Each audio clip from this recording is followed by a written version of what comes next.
Hello students, so we are starting with the topic which is coordinate geometry. So first of all we go through all the formulas which are given. उसमें जो derivations हैं वो भी देख लेंगे ताकि आपको formula अच्छे से समझ में आए, ठीक है ना? For examination purpose only this formula is important, ठीक है?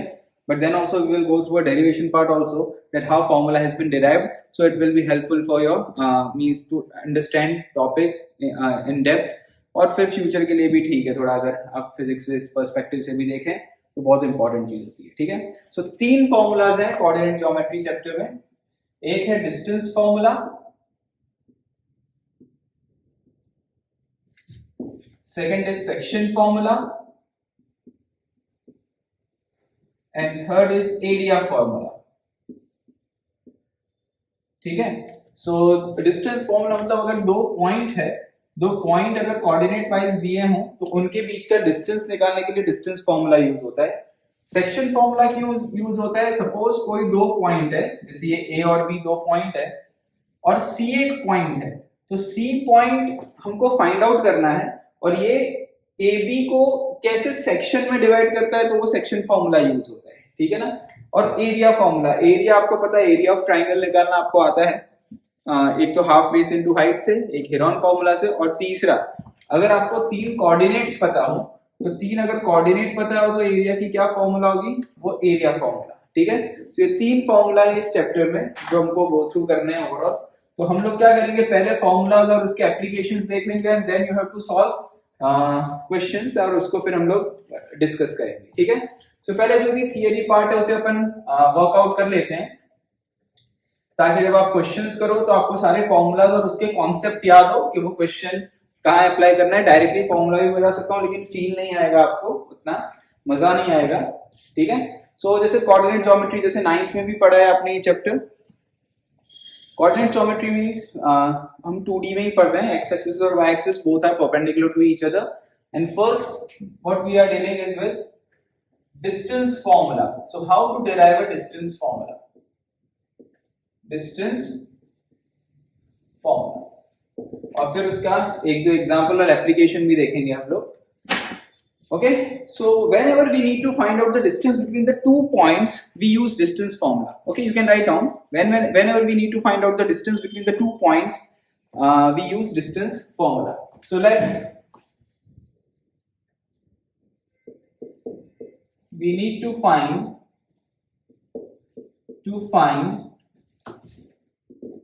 distance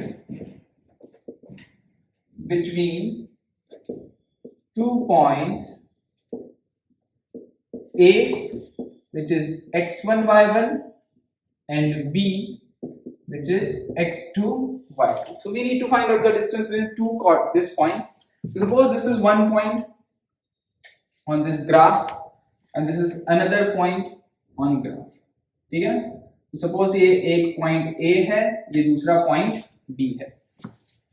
okay, this is your point A and this is your point B, and we need to find out the distance between these 2 points. So what is the coordinate of A? Coordinate of A is x1 comma y1. Okay, you know this is x1 and this is y1. Coordinate of B is x2 comma y2 and we need to find out the distance between them. देखो अभी तक 9th standard में कैसा पढ़ा था आपने?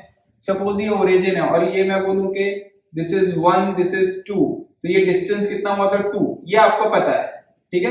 लेकिन ये डिस्टेंस कैसे निकालना है ये हमको फाइंड आउट करना है, ठीक है? So we need to find out the distance between this 2 points which are A and B. तो इसको मैं ज्वाइन कर देता हूं, देखो. Okay, we need to find out the distance between these two. So we use distance formula for this. Clear? अब इसको थोड़ा देखते हैं, थोड़ा समझते हैं. देखो इसका जो A पॉइंट का जो एब्सिस है, it is x1 and ordinate is y1. So this is your abscissa,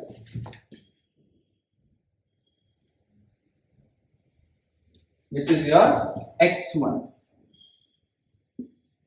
Okay, and this is your y1.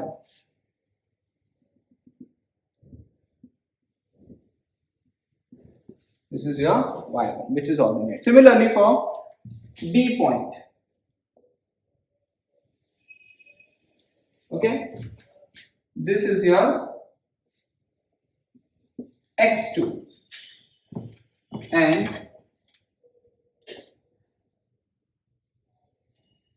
this is your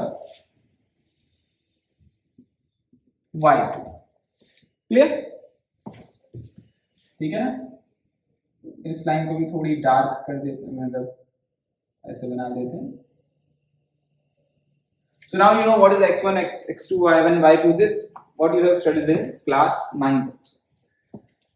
Now we need to find out distance between them. तो यहाँ पे एक right triangle बनाना पड़ेगा. तो देखो, ये देखो, ये बन गया ऐसे right triangle.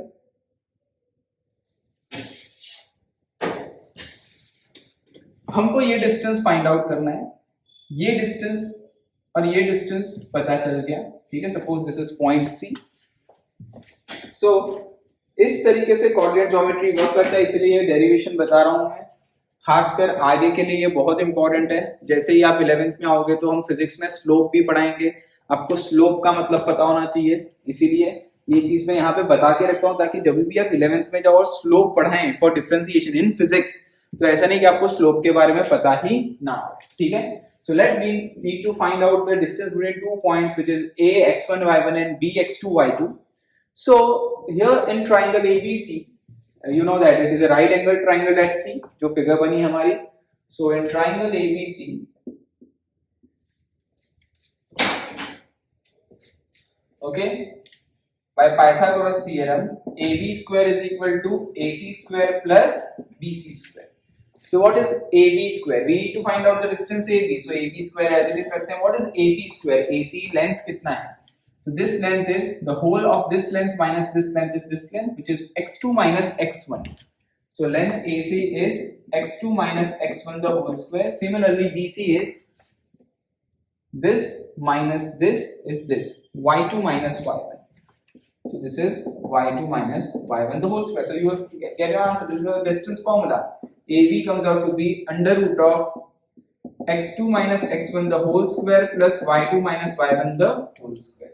So ये आपकी डिस्टेंस फॉर्मूला आ गया. So whenever आपको दो पॉइंट के बीच के डिस्टेंस निकालने हैं, so you need to use this formula, that difference of abscissa the whole square plus difference of ordinate the whole square. आप इसको ऐसा भी लिख सकते हो, और AB can also be written as under root of x1 minus x2 the whole square plus y1 minus y2 the whole square. Okay, अगर मैं ऐसा लिखूं 1 minus 2 the whole square, it is also equal to 2 minus 1 the whole square. Both are one and the same thing. ठीक है ना? लेकिन यहाँ 2 1 है तो यहाँ पे 2 1 होना चाहिए, यहाँ 1 2 है तो यहाँ 1 2 होना चाहिए. Clear students? सो होपफुली ये डिस्टेंस फॉर्मूला आपको समझ में आ गया होगा कैसे डिराइव किया है. ठीक है, so just for your knowledge मैं यहाँ पे एक चीज लिख देता हूँ, स्लोप, क्योंकि बहुत सारे बच्चे जब 11th में जाते हैं तो कोऑर्डिनेट के बाद वो स्लोप को पढ़ नहीं सकते. So for knowledge only, for just for knowledge means for class 11 मैं बोल सकता हूँ स्लोप जो चीज होती है, स्लोप क्या होता है. मैं रेड पेन से लिख रहा हूँ, वो सिर्फ नॉलेज है, 10th स्टैंडर्ड पर्सपेक्टिव से नहीं है, जस्ट नॉलेज. अगर आप साइंस लेते हो या अगर आप आगे जाके मैथ्स पढ़ रहे हो 11th 12th में, ठीक है ना, कॉमर्स लेके भी मैथ्स पढ़ रहे हो, तो स्लोप का मतलब पता होना चाहिए. स्लोप मतलब ये थीटा है, एक्स एक्सिस पॉजिटिव एक्स के रिस्पेक्ट में. This theta is opposite upon एडजेक्शन. This length is y2 minus y1 and this length is x2 minus x1. The slope is y2 minus y1 upon x2 minus x1, which is tan theta, and it is also this length is delta y upon delta x. Delta y मतलब change in y upon change in x. इसको delta y बोलते हैं और इसको delta x बोलते हैं. समझ में आई बात? मींस ये जो चेंज डिफरेंस लिखा है उसको चेंज बोलते हैं, उसको डिनोट डेल्टा से करते हैं. ऐसी सब चीज आपने 9th में भी पढ़ी है, पर मोशन में पढ़ी हुई है, फिजिक्स में पढ़ी है, वहां पे स्लोप करते हैं. आगे जाके आप लेकिन ऐसा स्लोप टर्म यूज नहीं किया था, इसलिए आपको क्लिक नहीं होगा. ठीक है ना? तो ये चीज जस्ट फॉर नॉलेज देखो, ये डिस्टेंस फॉर्मूला है. Whenever you need to find out the distance between 2 point, you use distance formula. Distance formula कहाँ यूज होता है, किधर यूज होता है, आगे एग्जांपल के साथ, थोड़ा एक दो एग्जांपल के साथ देखते हैं. ठीक है ना? तो पहले इसको नोट डाउन कर लो फॉर्मूला को.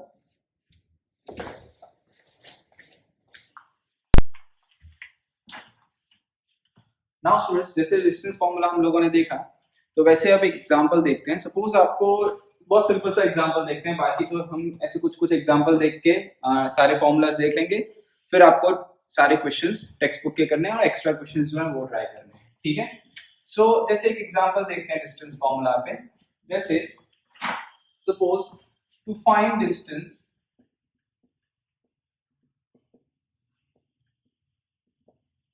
between 2 points which is 2,1 and 2,3 ले लेते हैं and 4,1 ले लेते हैं, ठीक है ना। ऐसा एक क्वेश्चन ले लेते हैं। सो कैसे सॉल्व करोगे? देखो एग्जाम में लिखने का तरीका आना चाहिए। एक को ए ले लिया, एक को बी ले लिया, बिकॉज बोर्ड एग्जामिनेशन में फॉर्मूला के भी मार्क्स होते हैं, तो प्रॉपर वे में लिखना है। लेट ए, क्योंकि ए बी नहीं दिया है, so let a which is x1 y1, because in formula we have written x1 minus x2 the whole square plus y1 minus y2 the whole square, so we need to tag them with which is x1 and x2, y1 and y2. So x1 comma y1 is 2 comma 3 and b x2 comma y2 is 4 comma 1. so let लिखा है because a और b question में given नहीं है, तो अपन ने एक को a ले लिया, एक को b ले लिया। ऐसा p और q भी ले सकते हैं, m n भी ले सकते हैं, कुछ भी ले सकते हैं, ठीक है। so let ab is under root of x1 minus x2 or x2 minus x1, you can write down anything, plus y1 minus y2 the whole square, which is under root of x1, which is 2 minus 4 the whole square plus 3 minus 1 the whole square. So this can be written as minus 2 the whole square plus 2 the whole square. So 4 this comes out to be under root of 4 plus 4, which is root 8. Root 8 is 2 root 2. So distance between these 2 point is 2 root 2. तो examination में ऐसे ही करना है, ऐसा नहीं कि आप ऐसे एक ग्राफ बना दो, फिर ग्राफ में ये 2,3 है तो भाई 2,3 यहाँ कहीं आएगा, ठीक है ना, 4,1 यहाँ कहीं होगा। तो नॉर्मली हमने ये डिस्टेंस ही फाइंड किया है, ठीक है ना, पर ऐसे ग्राफ नहीं बनाना, directly we need to write down the distance formula and we need to find out the answer, ठीक है। सो ये क्वेश्चन को लिख लो आप लोग, फिर एक दो और कहाँ का अप्लाई होता है डिस्टेंस फॉर्मूला उसको भी देख लेते हैं, ठीक है ना। 2-3 जगह और अप्लाई होता है, पहले इसको लिख लो। सब टाइप के क्वेश्चंस हम लोग देख लेंगे, फिर आप जो भी क्वेश्चंस बुक में दिए हैं उसको आप ट्राई करोगे। नोट कर लो इस क्वेश्चन को।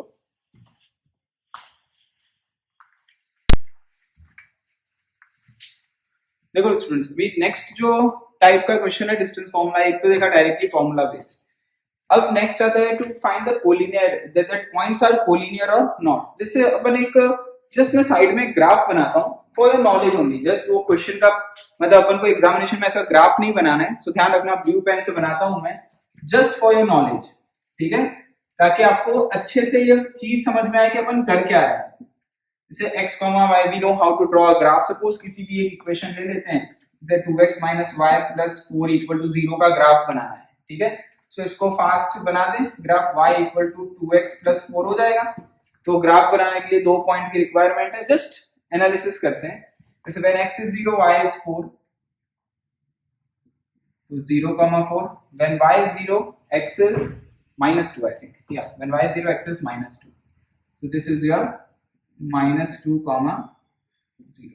तो अगर आप इसको ज्वाइन करोगे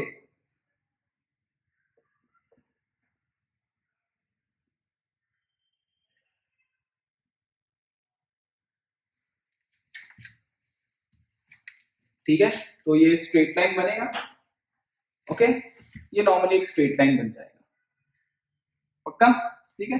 अब आपको पता है कि ये जो ग्राफ बना है, ये जो लाइन बना है, दिस लाइन है, ये जस्ट रफ बना रहा हूं मैं आपको, ऐसा कोई आपको बुक में नहीं, जस्ट समझने के लिए आपको बनाना हो साइड में तो बना देने का। तो कितने पॉइंट्स हैं? 1 और 2 पॉइंट है, और भी एक पॉइंट ले लेते हैं, कोई भी एक point, because line contain an infinite point, all the point which lie on the line are the solutions of the given equation, you know this type of a thing, ठीक है ना। so when x is 1, y is 6, so 1,6 यहाँ आएगा कहीं, suppose 1,6, so we know this 3 points, okay, all these 3 points lie on the line, so these 3 points are a collinear, suppose we name them, suppose this is a, this is b, this is c। अब question कैसा पूछेंगे आपको exam में, देखो example, okay, determine that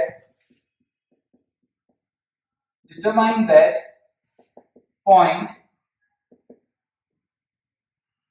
-2, 0, 4 and 1, 6 are collinear or not.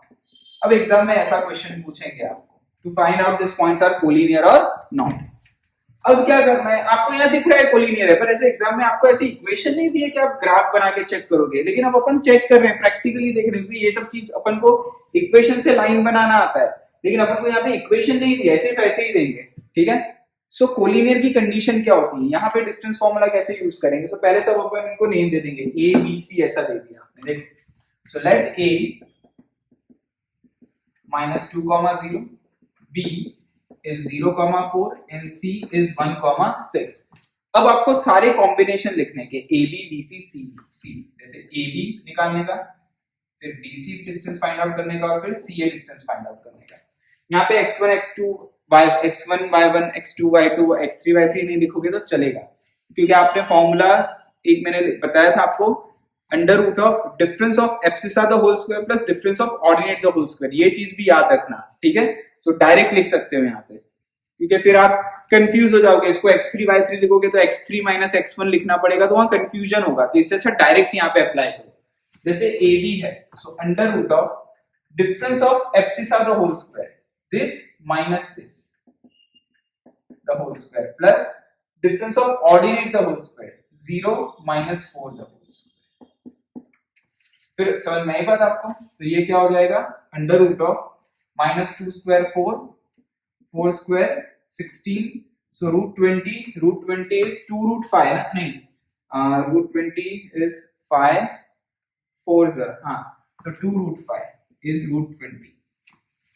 Okay, similarly BC निकालते हैं, देखो BC 0 - 1 the whole square plus 4 - 6 the whole square, so which comes out to be under root of 1 plus 2, 4 - 6 is 2 - 2 का square 4 which is √5, clear।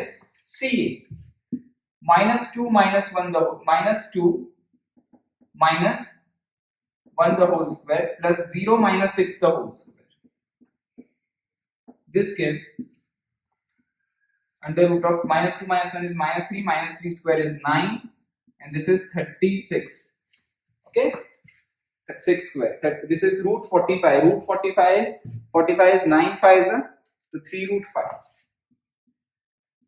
so देखो sum of this 2 is equal to this, that means sum AB plus BC equal to CA, that means if the sum of the 2 is equal to third side, sum of the two side is equal to third side, then these 2 points are collinear। मतलब ये A B C है, तो sum of the two side is equal to third side हो गया, that means they are collinear points। समझ में आई बात आपको, क्लियर।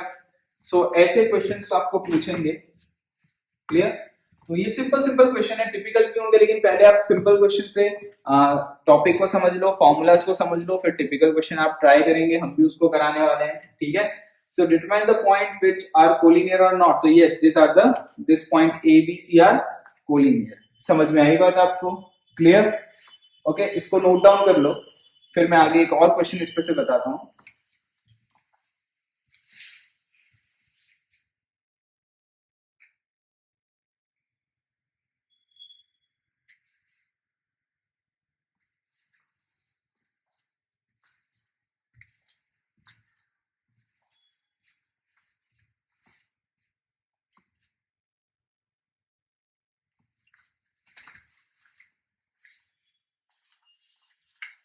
ओके अब जैसे देखो इस क्वेश्चन में मैं हल्का सा चेंज करता हूँ, same way determine the point that which are collinear not. इस क्वेश्चन को एग्जामिनेशन में और कैसे पूछ सकते हैं, इसमें एक अलग फॉर्म से भी पूछते हैं। क्या ये 3 पॉइंट, देखो 3 पॉइंट अगर कोलिनियर नहीं होते हैं ना, ध्यान से समझना, 3 पॉइंट अगर कोलिनियर नहीं होंगे, 1 2 और तीसरा यहाँ कहीं होगा, और इन तीनों पॉइंट को अगर आप ज्वाइन करोगे ना तो ट्राइंगल फॉर्म होगा। समझ में आई बात आपको, ट्राइंगल फॉर्म होगा। ट्राइंगल की क्या प्रॉपर्टी होती है, sum of two side is greater than third side, ये प्रॉपर्टी होती है। अगर दो साइड इक्वल होते हैं तो वो आइसोसेलेस ट्राइंगल होता है। अगर sum of the square of one side is equal to sum of the square of two side हो जाएंगे, square of one side is equal to sum of square of two side हो जाएंगे, तो वो right triangle होगा। All side equal होंगे तो वो इक्विलेटरल ट्राइंगल होगा। तो ऐसे क्वेश्चंस भी आपको पूछेंगे कि 3 पॉइंट कोलिनियर है कि नहीं, अगर नहीं है तो वो ट्राइंगल बनेंगे, तो वो कौन सा ट्राइंगल बनेंगे ऐसा भी पूछेंगे।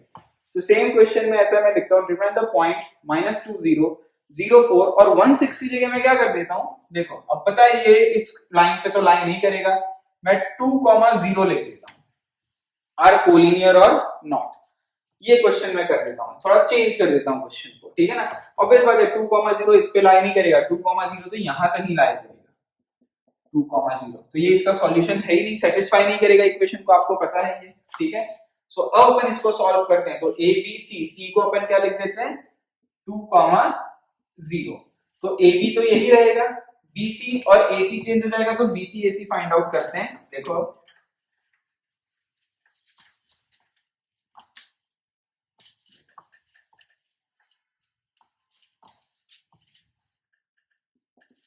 BC under root of 0 minus 2 the whole square plus 4 minus 0 the whole square, which comes out to be 4 and 16, so under root of 20 हो गया, root 20 मतलब यही आया 2 root 5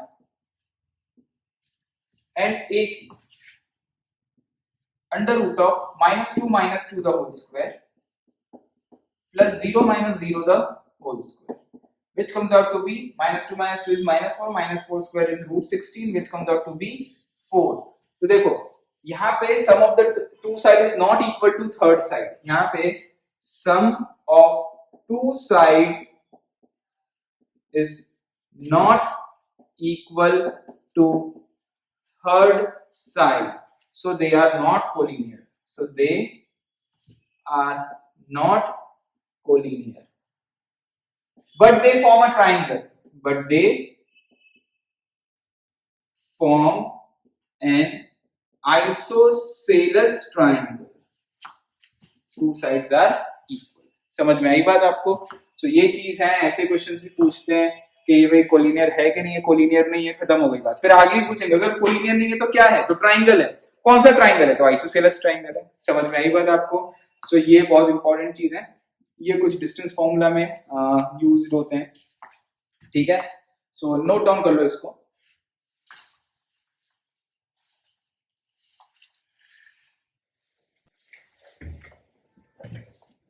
नाउ स्टूडेंट्स नेक्स्ट जो फॉर्मूला है which is a section formula, so देखते हैं section formula.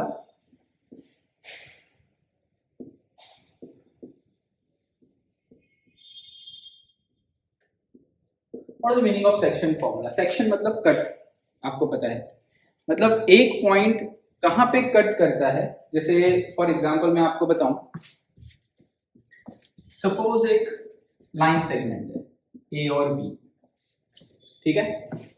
अब इसका लेंथ है, टोटल लेंथ है सपोज 10 सेंटीमीटर फॉर एग्जांपल। एक सिंपल वे में अगर आपको मैं सेक्शन फॉर्मूला समझाने की कोशिश करूं तो distance this 2 point is 10 centimetre.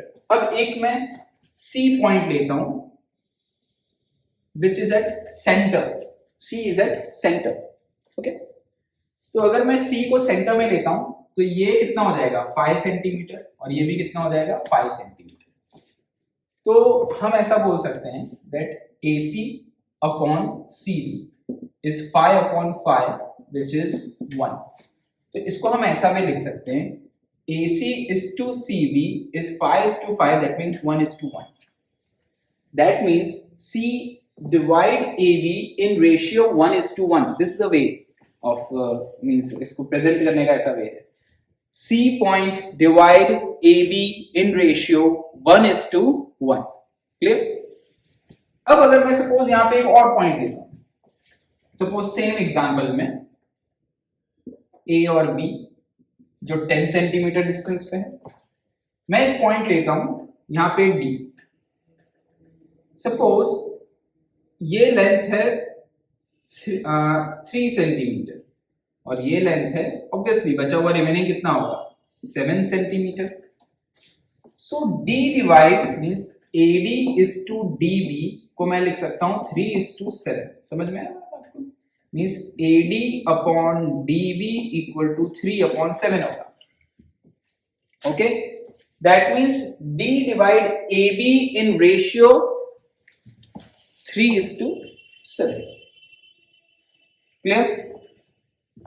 वैसे ही अगर मैं ऐसा पॉइंट लेता हूं A और B सेम वे 10 सेंटीमीटर, और एक यहां पे E पॉइंट लेता हूं, सपोज ये 2 सेंटीमीटर है, तो ये कितना हो जाएगा 8 सेंटीमीटर. सो AE अपॉन EB कितना हो जाएगा 8/2 means 4/1. So AE is to EB is 4:1.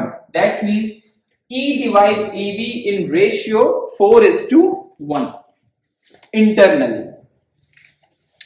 Clear? So ये जो यहाँ पे C पॉइंट है, D पॉइंट है, E पॉइंट है, ये दो पॉइंट के बीच का पॉइंट है जो उस रिस्पेक्टिव लाइन सेगमेंट को कहीं पे कट करता है, यानी उस पॉइंट पे कहीं पे लाई करता है, तो वो उस लाइन सेगमेंट को कोई सेक्शन में डिवाइड करता है. जैसे यहाँ पे एक ऐसा सेक्शन बना रहा है, हाफ हाफ, दो हाफ में बनाता है. तो C is a point which divide AB in ratio 1:1. अच्छा 1:1 मतलब इक्वल है. C पॉइंट के इधर भी उतना लेंथ है और इधर भी उतना लेंथ है. यहाँ पे क्या है कि इधर का जो लेंथ है और इधर का लेंथ इधर का ज्यादा है, तो 3:7 लेंथ है. समझ में आई बात आपको? तो ये 3 टाइम्स ऑफ x है, तो ये 7 टाइम्स ऑफ, मतलब ये 3:7 का सिंपल रेशियो है. और यहाँ पे 8:2 है, उसको हम 4:1 भी बोल सकते हैं, क्योंकि ये जो लेंथ है इसका वो कितना टाइम्स है 4 टाइम्स. यही वो बता रहा है, मतलब ये वाला लेंथ 4 टाइम्स है. तो ये सिंपल सा अंडरस्टैंडिंग मैंने आपको समझाया है. अब अपन क्या करेंगे, फॉर्मूला डिराइव करेंगे, ठीक है ना, और एग्जाम्पल को देखेंगे. तो सबसे पहले फॉर्मूला डिराइव करते हैं, ठीक है. देखो एग्जाम में फॉर्मूला डेरिवेशन तो आने नहीं वाला, लेकिन उसको कैसे किया है ये सब चीजें बहुत इंपॉर्टेंट होती है. बहुत सारे बच्चे ऐसे होते हैं कि भाई फॉर्मूला का क्या लेना देना, हमको सिर्फ फॉर्मूला का ही लेना देना है, डेरिवेशन का कोई लेना देना नहीं है. लेकिन टेक्स्ट बुक में आप जब भी मैथ्स की बुक पढ़ोगे तो उसमें देखना हर एक चीज का डेरिवेशन दिया होता है खासकर, और अपन ने पूरे साल ये किया है. इससे आपका बेस स्ट्रांग बनता है. बेस स्ट्रांग बनता है तो आप करंट ईयर के बारे में मत सोचो, आप फ्यूचर के बारे में सोचो. बहुत सारे बच्चे आगे जाके सोचते सर ये सब तो पता ही नहीं था, पढ़ा ही नहीं था. भाई आपने सब कुछ पढ़ाया गया है 10th में, मतलब 10th में बुक में सब कुछ दिया हुआ है, तो जितनी भी चीज बुक में दी है वो सब तो अपन को आनी ही चाहिए. ठीक है students? So just for knowledge हम डेरिवेशन देखते हैं, ठीक है. इजी डेरिवेशन है, ऐसी सब चीजें आएंगी तो फ्यूचर में अगर साइंस लेते हैं तो अच्छा रहेगा आपके लिए और बेटर अंडरस्टैंडिंग भी होगी. तो सिंपल देखो, हम लोग अभी आप ये एक ग्राफ बनाते हैं और अंडरस्टैंड करते हैं सेक्शन फॉर्मूला को उसका डेरिवेशन के साथ.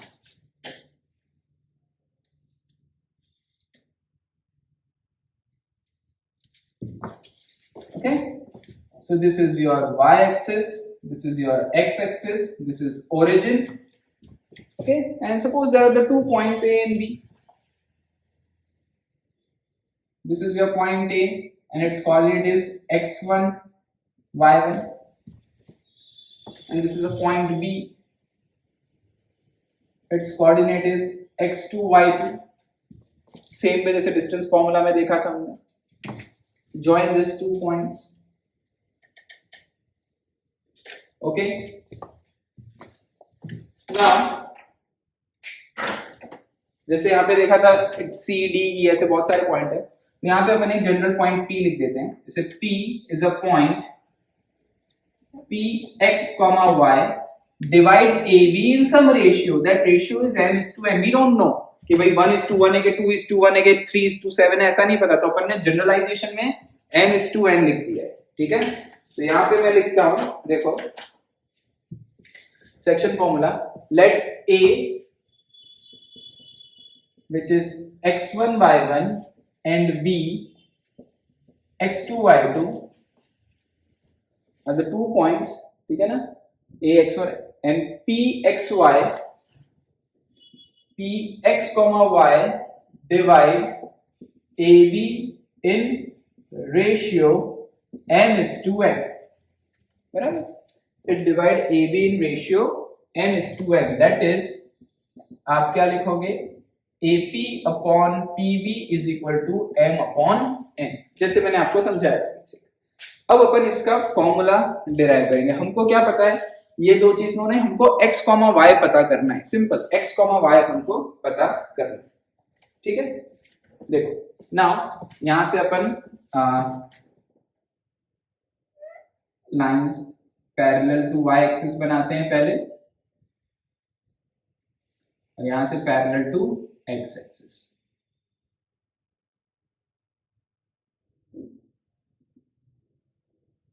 ओके, ये px, ये भी एक पैरेलल लाइन है x एक्सिस। ठीक है, ऐसा करता हूं, यहाँ px, y लिख देता हूं, px, y, तो यहाँ पे रख कर देता हूं। ओके, ना अगर हम देखें तो ये भी एक राइट ट्राइंगल होगा, ये भी एक राइट ट्राइंगल होगा। ये पी बी पी ए, इसको हम सी और इसको डी पॉइंट बोल देते हैं सपोज। क्लियर? नाउ ये लेंथ कितना है, देखो this length is x1, this length is x and this overall length is x2। Similarly यहां पे भी ऐसा, this is y1, this is y and this length is y2। बराबर, सब लेंथ लिख दिया अपन ने। Now we need to find out the formula here, we need to find out what is the value of this x, y, और फिर example से उसको समझेंगे। ठीक है ना, ये क्या निकाला हमने। तो suppose we know x1 y1 and x2 y2, they are known value, we need to find out the value of p। so अगर आप देखोगे, ध्यान से समझना, ये दोनों ट्राइंगल सिमिलर है, triangle, both triangles are similar. ठीक है ना, जैसे अगर आप देखो तो देखो ये दोनों एंगल इक्वल, करस्पॉन्डिंग एंगल, ये 90 ये 90, तो ए से दोनों ट्राइंगल सिमिलर। तो मैं यहां पे लिखता हूं triangle BDP is similar to BDP is similar to MCA। Okay, अब अगर हम देखें, देखो इसमें अगर सिमिलर है, so BD upon MC is equal to DP upon CA is equal to BP upon MA। Okay, what is BD है?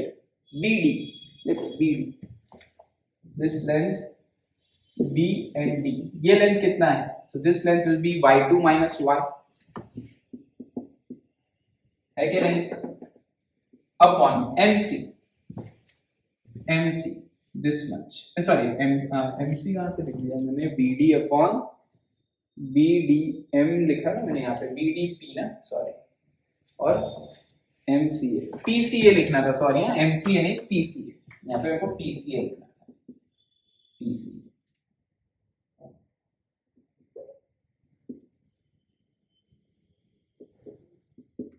बराबर, BD upon PC equal to BP upon CA equal to BP upon PA। मैंने ये गलती से P की जगह M लिख दिया था यहाँ पे, तो आपको दिख रहा होगा अभी ये दो ट्राइंगल सिमिलर हैं। ओके, नाउ PC क्या लिख सकते हैं, देखो this is your P and C, this much length is y minus y1, y minus y1। now DP, your D and P, this much length, so it is equal to x2 minus x। ऐसे ही symmetry जाएगा, तो इसके नीचे x minus x1 ही आएगा, देख लेते हैं, CA x minus x1, और BP की तो वैल्यू है आपकी n, और PA की वैल्यू है m। ये A इक्वेशन बन गया।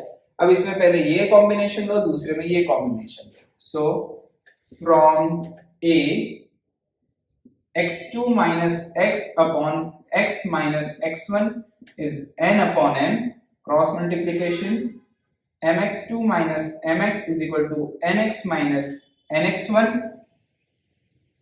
सो आपको यहां से x की वैल्यू निकालनी है, सो x comes out to be mx2 plus nx1 upon m plus n. So this is the formula for x.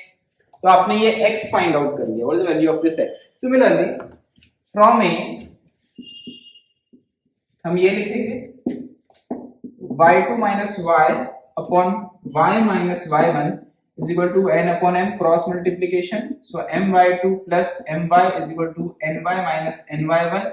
So y की वैल्यू हो जाएगी my2 minus plus ny1 upon m plus n. So जो p x comma y है that comes out to be mx2 plus nx1 upon m plus n and my2 plus ny1 upon n plus n. So this is the section formula. Okay, so this way we have derived this section formula, that is p is a point which divide AB in some ratio, that ratio is m is to n. So a formula for this p point is mx2 plus nx1 upon m plus n, m by 2 plus ny1 upon m plus n. So you need to cram this formula. You need to remember that what is the point p, what is the point a and b, that p divide ab in ratio m is to n. That means m a के side में है और n b के side में है, ठीक है ना. तो mx2 plus nx1 upon m plus n, m by 2 plus ny1 upon m plus n. इसको लिख लो, फिर आगे अपन क्वेश्चन के साथ इसको और प्रॉपर्ली अंडरस्टैंड करते हैं, ठीक है.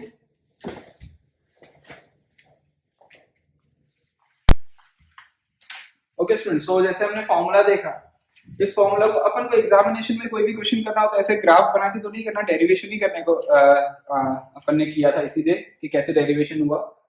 लेकिन जैसे ये पॉइंट है, सपोज इसके हिसाब से मैं लिखूं तो नेक्स्ट आप डेरिवेशन के नीचे के साथ नोट बना के लिख दो कि क्वेश्चन कैसे करने होते हैं अपन को. देखो क्वेश्चन करने के लिए कैसे याद रखना है. Suppose according to this let a and b are the point.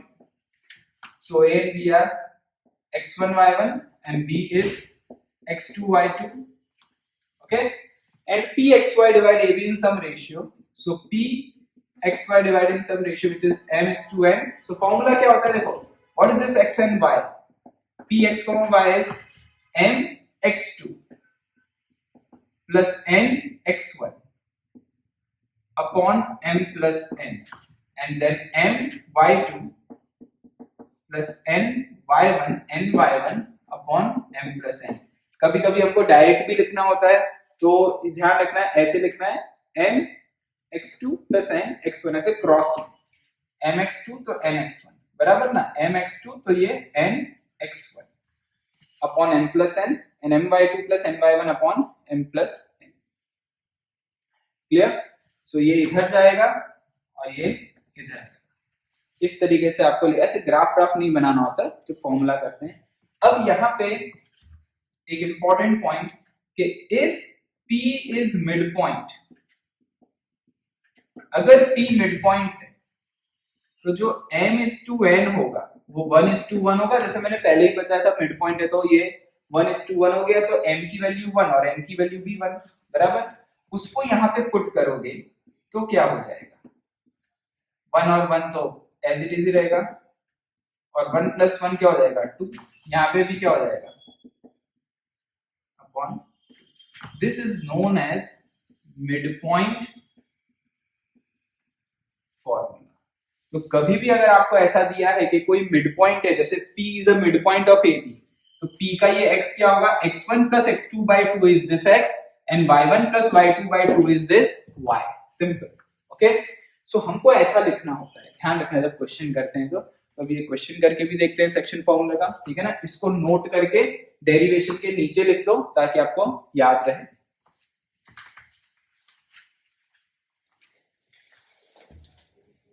Okay students, so example देखते हैं एक सेक्शन फॉर्मूला पे. जैसे suppose you need to find out the point which divide, find point which divide, suppose -1 comma 7 and 4 comma -3 in ratio 2:3. Okay, सो देखो यहाँ पे कोई ABCD ऐसा कुछ भी नहीं लिखा है, सिंपल. अब आप इसको कैसे कर सकते हो, देखो सॉल्यूशन कैसे करोगे, आप इसको डायरेक्टली भी लिख सकते हो। जैसे सपोज आप इसको कोई पॉइंट ए बी ले लो, suppose this is A -17, b is 4 -3 and you need to find out the point here, that point in the ratio 2:3। तो 2 ये छोटा है ये बड़ा है, तो थोड़ा पॉइंट इधर बनाने का मिड पॉइंट से। so let p x y divide in the ratio m which is 2 and n which is 3, m is 2x। तो यहाँ पे लिख देगा let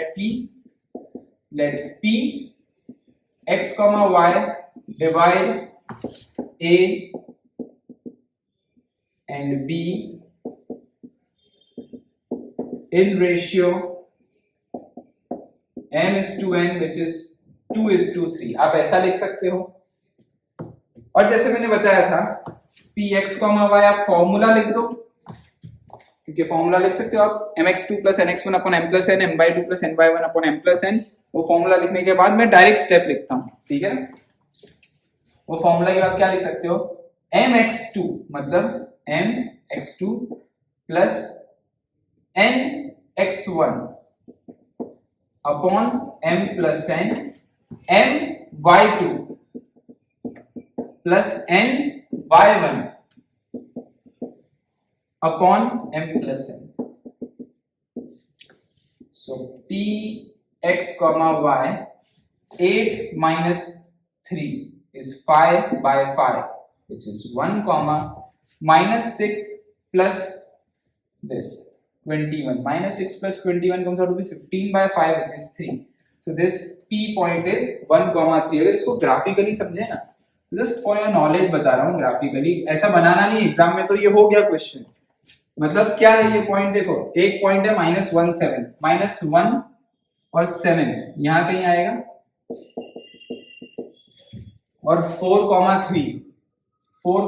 3 है ना, सो यहाँ पे आएगा कहीं 4, -3। इन दोनों लाइन सेगमेंट को ज्वाइन करोगे तो ऐसा पॉइंट बताओ जो सपोज ये आपका, इनको 2:3 रेशियो मतलब a:b है ना, यहां से 2:3 रेशियो होना चाहिए इधर से, मतलब ये वाला पार्ट छोटा होना चाहिए, यहाँ बड़ा होना चाहिए, ठीक है ना। तो p पॉइंट क्या है 1:3, मतलब 1 और 3 यहाँ कहीं होगा, तो ये p 1:3 आया, मतलब p divide this line segment into ratio this is to this, मतलब ये लेंथ अपॉन दिस लेंथ करोगे तो 2:3 आएगा, ठीक है। अब मान लो मैं इसमें ऐसा क्वेश्चन पूछूं, find mid point also, so mid point, find mid point also, find mid point of, extra कर देता हूं question, find mid point of this AB। तो क्या हो जाएगा मिड पॉइंट फॉर्मूला से, मिड पॉइंट क्या हो जाएगा, m लिख देते हैं, this plus this -1 + 4/2 7 - 3/2 means this plus हो जाएगा तो 7 - 3 हो जाएगा बाय 2, सो ये हो जाएगा 3/2, 4/2 मींस 2, सो 1.5, 2, 1.5, 2, ये कहीं मिड पॉइंट आएगा, this is a mid point, मतलब 1.5, 2 is the mid point of this line segment AB। तो होपफुली आपको ये पूरा सेक्शन फॉर्मूला समझ में आ गया होगा, क्या है ये सेक्शन फॉर्मूला, ठीक है। सो आपको अब एग्जामिनेशन में कैसा दे सकते हैं, बताए आपको, जैसे pxy दे दिया बट ab नहीं दिया, या इसका कोई कोऑर्डिनेट नहीं दिया, तो बस फॉर्मूला में आपको दो चीज नहीं है वो फाइंड आउट करनी होगी, you have to substitute this value. So यहाँ पे x = 1 आया, y = 3 आया, ठीक है। सो ऐसे क्वेश्चंस बनते जाएंगे, ये बेसिक है, पहले लेवल पे आपको सिर्फ फॉर्मूला याद करना है और उसको एक दो क्वेश्चन दिखाएं, और फिर जैसे जैसे क्वेश्चन पढ़ते जाएंगे अपन और भी अपग्रेड होते जाएंगे, ठीक है ना। बट पहले आपको पूरा फॉर्मूला याद हो जाए तो बहुत अच्छा है, इसीलिए सेक्शन फॉर्मूला भी बता दिया, मिड पॉइंट फॉर्मूला भी बता दिया, अब तीसरा अपन लास्ट देखेंगे इसके बाद एरिया फॉर्मूला, ठीक है ना। नोट डाउन कर लो इसको भी।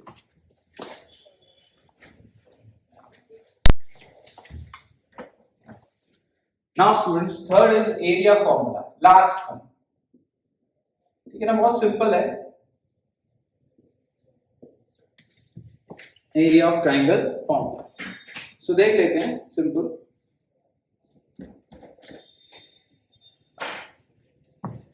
जैसे suppose same way we draw here a graph,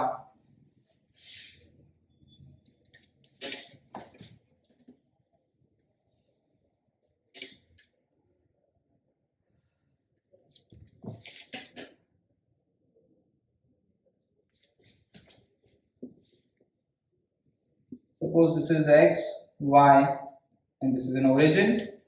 Okay, so let there are the 3 points on this graph, and the 3 points are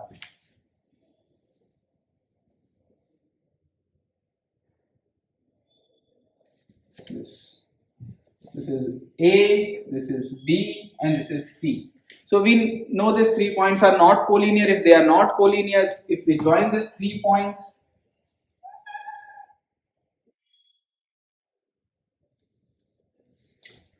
so it will form a triangle. So let the coordinate of A is x1 y1, B is x2 y2, and C is x3 y3. Now we need to find the area of this triangle. कैसे करेंगे area of this triangle? Area formula हम लोग use करेंगे. देखो area of triangle अगर हम देखें तो इसमें वैसे ही, इसमें सब डेरिवेशन में ऐसे ही जाता है. You need to draw a parallel line on this like this. सारी पैरेलल लाइंस बना दी. ओके, इन सबको टैग कर देते हैं, सपोज डी, ई और F. So now you need to find the area of this. अब एरिया कैसे निकालते हैं? देखो, area of triangle ABC is equal to area of this trapezium plus area of this trapezium minus area of this trapezium. ठीक है, तो देखो area of trapezium ADEB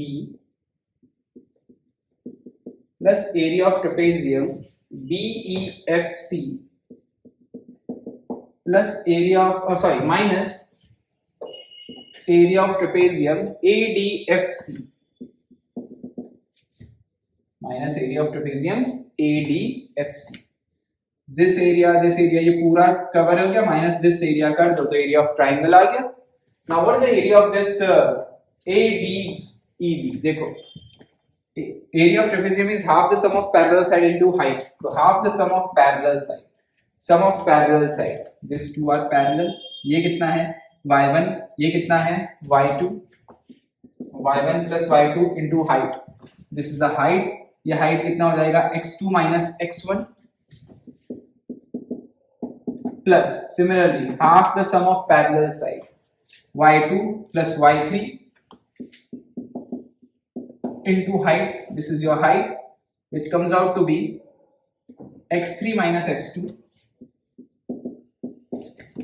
minus half the sum of ये trapezium, half the sum of parallel side, this plus this y1 plus y3 into height. This is your height, which comes out to be x3 minus x1.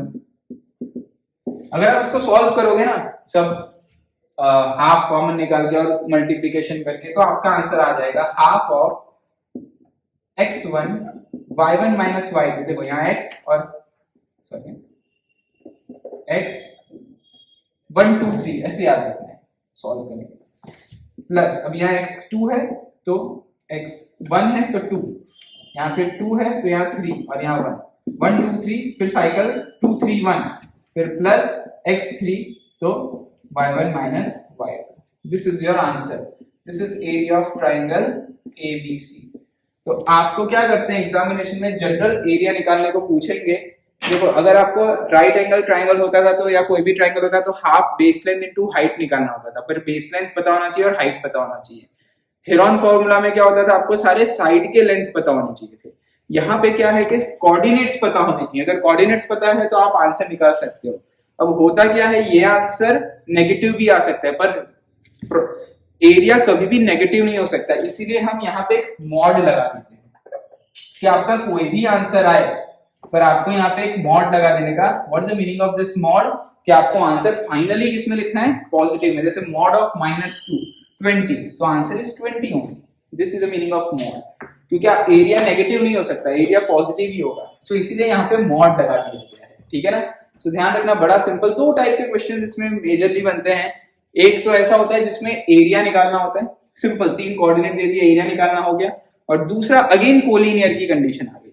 अगर आपको 3 point दे के बोलते हैं कि वो collinear है, मेरी बात समझ में, वो कोलिनियर है अगर वो कोलिनियर है तो एरिया ऑफ ट्राइंगल 0 होगा क्योंकि वो ट्राइंगल ही नहीं बन रहा होगा। तो कभी भी 3 पॉइंट दे दिया और बोले वो कोलिनियर है और उसमें 3 पॉइंट में से कोई भी एक अननोन पॉइंट है जो आपको फाइंड आउट करना है, तो आपको एरिया ऑफ ट्राइंगल को क्या कर देना पड़ेगा, 0, सिंपल।